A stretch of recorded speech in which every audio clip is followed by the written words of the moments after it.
Hello friends, welcome to study कर। मैं हूं आपका दोस्त प्रभाकर। आज के इस लेक्चर में हम डिस्कस करेंगे 19 अगस्त 2023 के मोस्ट इंपॉर्टेंट करंट अफेयर्स के क्वेश्चन। तो आप इस पूरे लेक्चर को बहुत ही ध्यान से लास्ट तक जरूर देखिएगा। आज का पहला और इंपॉर्टेंट क्वेश्चन है, केंद्र सरकार ने किसके लिए बायोमेट्रिक सत्यापन अनिवार्य कर दिया है? आंसर हो जाएगा सिम कार्ड डीलर। तो जो सिम कार्ड डीलर हैं उनके लिए बायोमेट्रिक वेरिफिकेशन को मैंडेटरी किया गया है।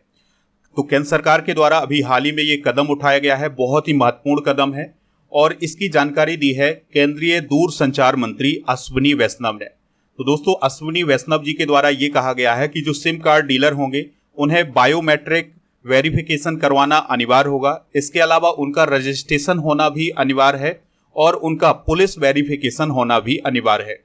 तो सरकार ने ये जो कदम उठाया है ये साइबर धोखाधड़ी से बचने के लिए, फर्जी कॉल से बचने के लिए और जो उपयोगकर्ता हैं उनके लिए सुरक्षा के लिए ये कदम उठाया गया है कि उनकी सुरक्षा बनी रहे। और अगर कोई सिम कार्ड डीलर इसका उल्लंघन करता है तो उसके लिए 10 लाख रुपए तक का जुर्माना लगाया जाएगा। अभी हाल ही में केंद्रीय दूरसंचार मंत्री अश्विनी वैष्णव के द्वारा ये जानकारी दी गई है कि 56 लाख ऐसे सिम कार्ड बंद किए गए हैं जो कि फर्जी थे। दोस्तों, कुछ और इंपॉर्टेंट करंट अफेयर्स डिस्कस करते हैं जो अभी हाल ही में चर्चा में रहे हैं। एनसीईआरटी के द्वारा सिलेबस में संशोधन करने के लिए एक समिति का गठन किया गया है और उसके अध्यक्ष कौन हैं? महेश चंद्र पंत हैं। सुप्रीम कोर्ट के द्वारा अभी हाल ही में एक पोर्टल लॉन्च किया गया है, उसका नाम क्या है? सुस्वागतम पोर्टल। केंद्र सरकार के द्वारा किस सिंड्रोम की जांच की जाएगी? तो हवाना सिंड्रोम की जांच की जाएगी। दोस्तों, लैपटॉप के आयात पर प्रतिबंध कब से लगाया जाएगा? तो 1 नवंबर से लैपटॉप के आयात पर प्रतिबंध लगाया जाएगा। अब यहां पर बार बार बात आ रही है सिम की, तो सिम का फुल फॉर्म भी याद रख लीजिएगा। सिम का फुल फॉर्म होता है सब्सक्राइबर आइडेंटिटी मॉड्यूल। ठीक है, तो ये आपके एग्जाम में भी पूछा जा सकता है। अब हम डिस्कस करते हैं 2022-23 में हुई प्रथम घटनाएं। जैसे भारत की पहली क्षेत्रीय आर्टिफिशियल न्यूज एंकर का क्या नाम है? लिसा नाम है। भारत का पहला वानिकी विश्वविद्यालय किस राज्य में खोला गया है? तेलंगाना राज्य में। हर घर जल प्रमाणन प्राप्त करने वाला पहला राज्य कौन है? गोवा है। भारत का पहला स्वदेशी निर्मित विमान वाहक पोत कौन है? आईएनएस विक्रांत है। गूगल द्वारा यातायात डेटा सार्वजनिक करने वाला प्रथम शहर कौन है? औरंगाबाद। अपनी खुद की इंटरनेट सुविधा वाला पहला राज्य कौन बना है? केरल बना है। भारत की पहली बालिका पंचायत का गठन करने वाला पहला राज्य कौन है? गुजरात है। तो ये है दोस्तों 2022-23 की प्रथम घटनाएं। आप इस पूरे लेक्चर को बहुत ही ध्यान से लास्ट तक देखिएगा। लास्ट में आपसे एक क्वेश्चन पूछा जाएगा जिसका आंसर आपको कमेंट बॉक्स में देना है। चैनल पर अगर आप पहली बार आए हैं तो सब्सक्राइब कर लें, बेल आइकन भी दबा लें जिससे आपको समय पर और सबसे पहले नोटिफिकेशन मिल सकेगा। टेलीग्राम पर आप हमसे जुड़ जाइएगा, वहां पर आपको पीडीएफ मिल जाएगा। तो टेलीग्राम पर जाना है, स्टडी कर ऑफिशियल आप सर्च करेंगे तो हमारा चैनल मिल जाएगा और ज्वाइन करेंगे तो पीडीएफ भी मिल जाएगा। इसके अलावा ऐप पर भी हमारा पीडीएफ उपलब्ध है, तो ऐप को डाउनलोड कर लें, लिंक उसका डिस्क्रिप्शन बॉक्स में दिया गया है। दोस्तों, अगर आपको ये लेक्चर पसंद आता है तो आप इसे लाइक करें, शेयर करें सभी दोस्तों को सभी सोशल मीडिया प्लेटफॉर्म पर। नेक्स्ट क्वेश्चन है, प्रधानमंत्री इलेक्ट्रिक बस सेवा योजना के अंतर्गत कितनी इलेक्ट्रिक बसें चलाई जाएंगी? आंसर हो जाएगा 10,000 इलेक्ट्रिक बसें। योजना का नाम याद रखिएगा, प्रधानमंत्री इलेक्ट्रिक बस सेवा योजना। तो इसके अंतर्गत 10,000 इलेक्ट्रिक बसें चलाई जाएंगी। तो प्रधानमंत्री ई बस सेवा योजना की जो अनुमानित लागत है वो है 57,613 करोड़ की, जिसमें केंद्र सरकार के द्वारा जो राशि प्रदान की जाएगी वो प्रदान की जाएगी 20,000 करोड़ की। सूचना एवं प्रसारण मंत्री हैं अनुराग ठाकुर जी, तो उनके मुताबिक यह योजना 2 खंडों में लागू की जाएगी। तो अभी 169 शहरों में सार्वजनिक निजी भागीदारी मॉड्यूल का उपयोग करके 10,000 इलेक्ट्रिक बसें तैनात की जाएगी। दोस्तों, अभी हाल ही में एक योजना चर्चा में रही है, उसका नाम है विश्वकर्मा योजना। यह केंद्र सरकार की योजना है और 15 अगस्त 2023 को प्रधानमंत्री मोदी जी के द्वारा लाल किले से इस योजना की घोषणा की गई है।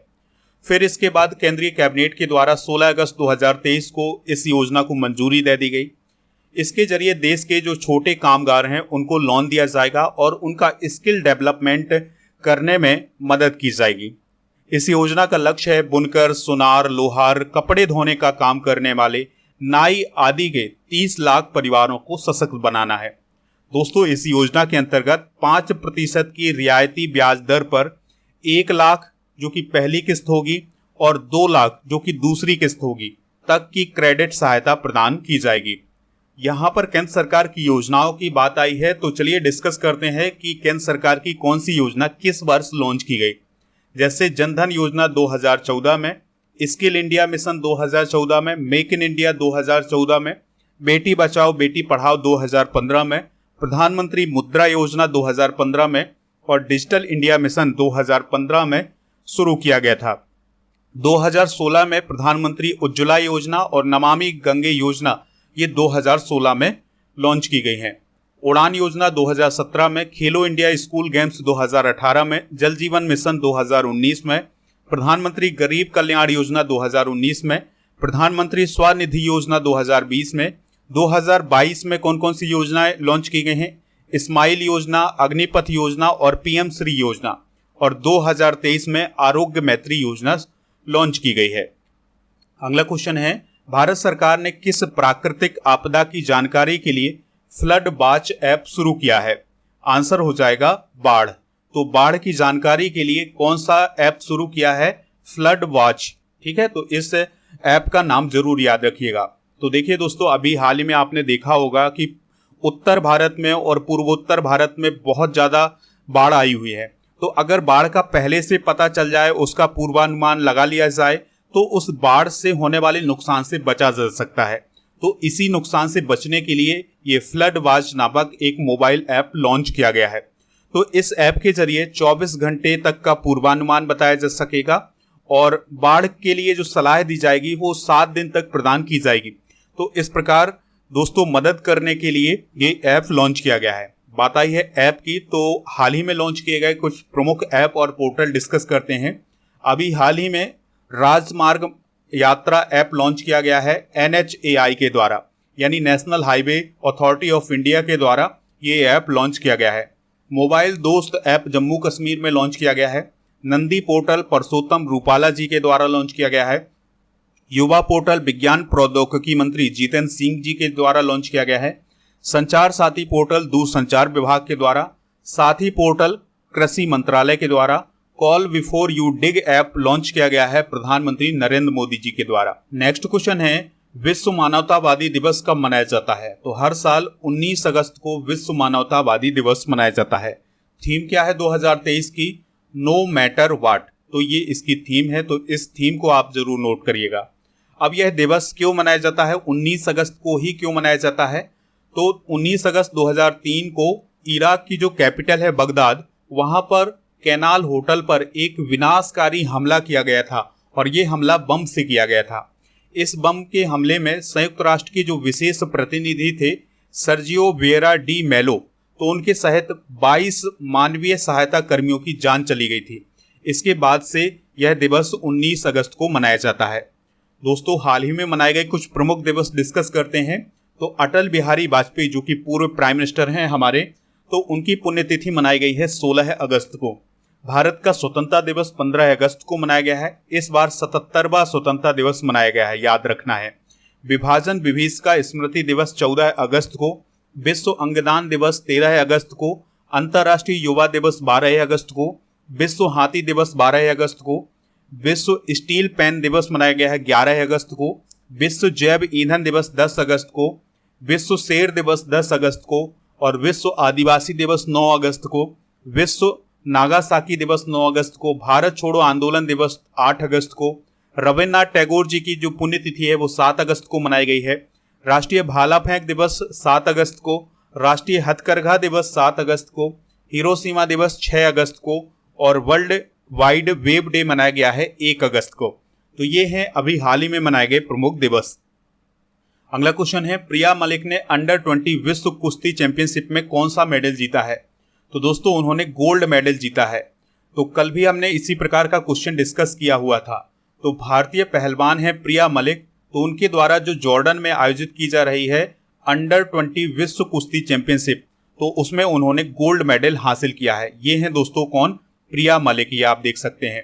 तो वह अंडर 20 विश्व चैंपियनशिप में गोल्ड मेडल जीतने वाली भारत की दूसरी महिला पहलवान बनी है। इससे पहले 2022 में अंतिम पंघाल ने गोल्ड मेडल हासिल किया था। दोस्तों अब हम उन पहलवानों को डिस्कस करते हैं जिन्होंने अंडर 20 विश्व कुश्ती चैंपियनशिप 2023 में अभी तक मेडल जीते हैं। तो गोल्ड मेडल की बात करें तो अभी तक 2 लोगों को गोल्ड मेडल मिला है। पहला मिला है मोहित कुमार को, जिसको हमने कल डिस्कस किया था, और फिर मिला है प्रिया मलिक को।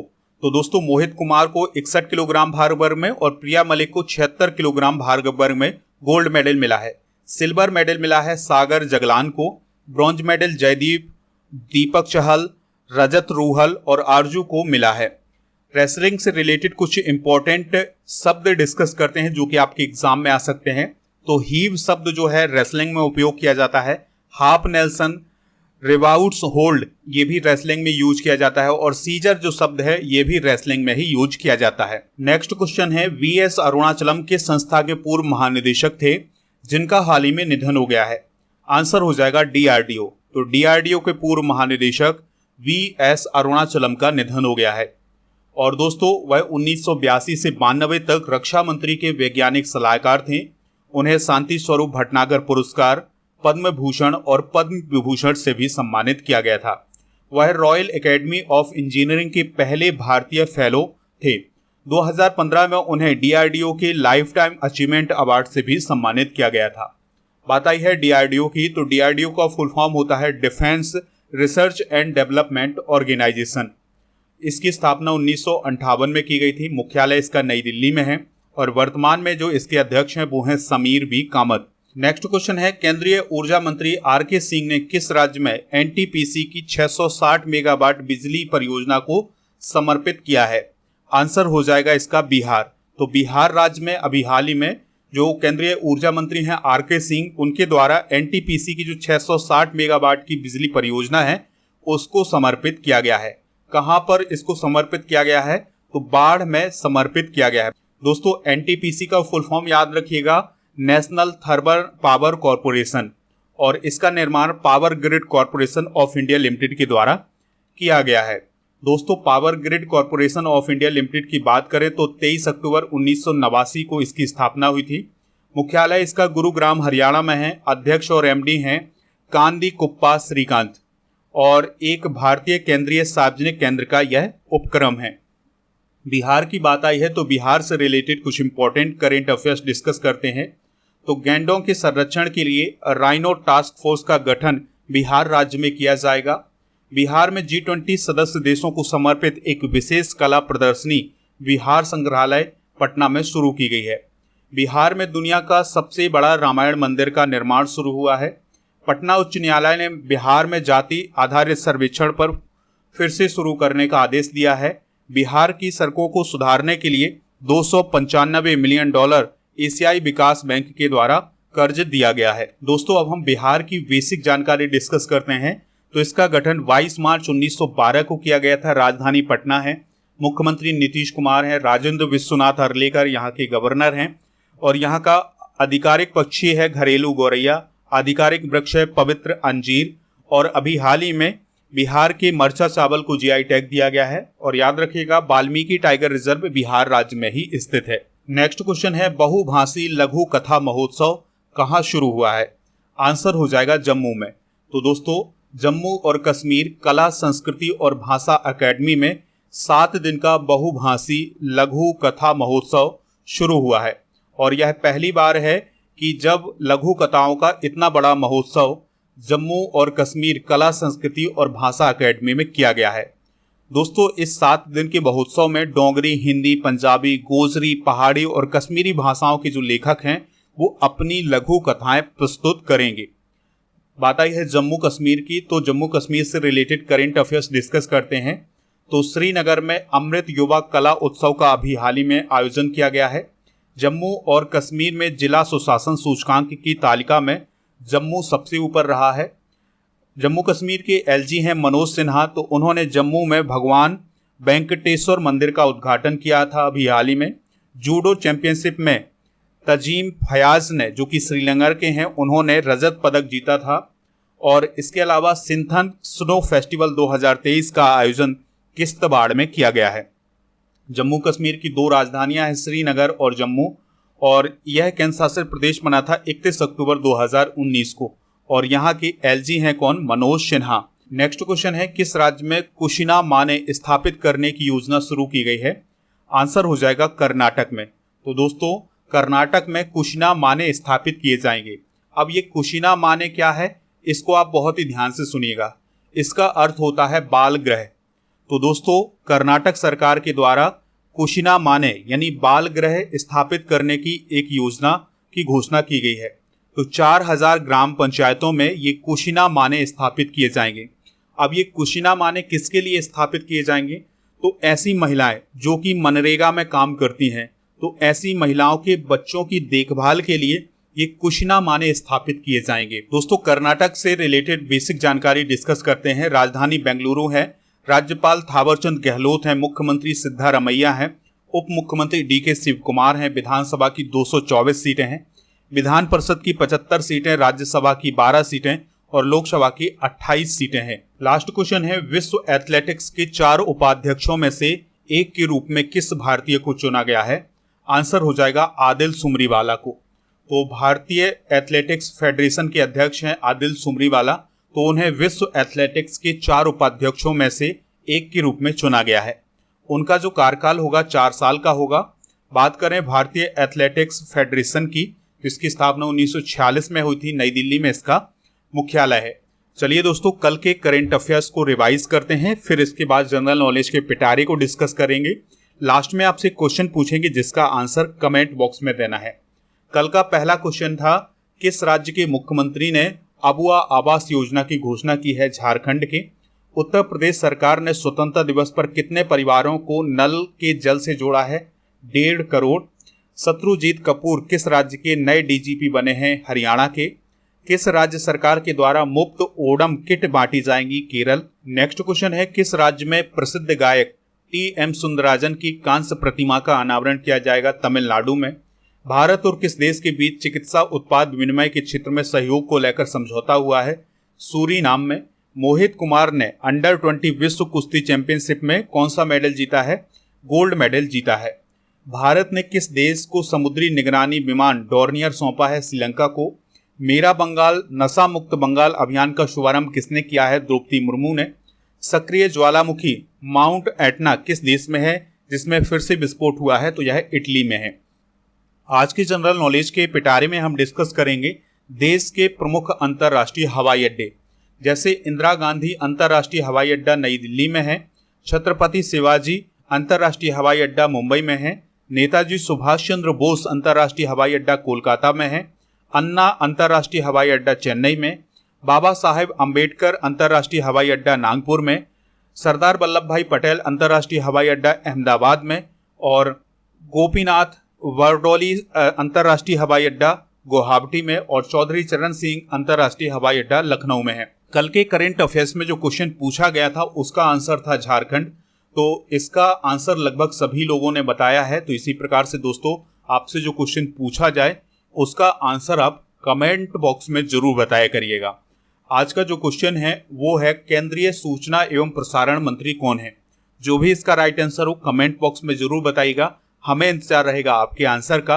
मिलते हैं नेक्स्ट लेक्चर में, तब तक के लिए जय हिंद, वंदे मातरम।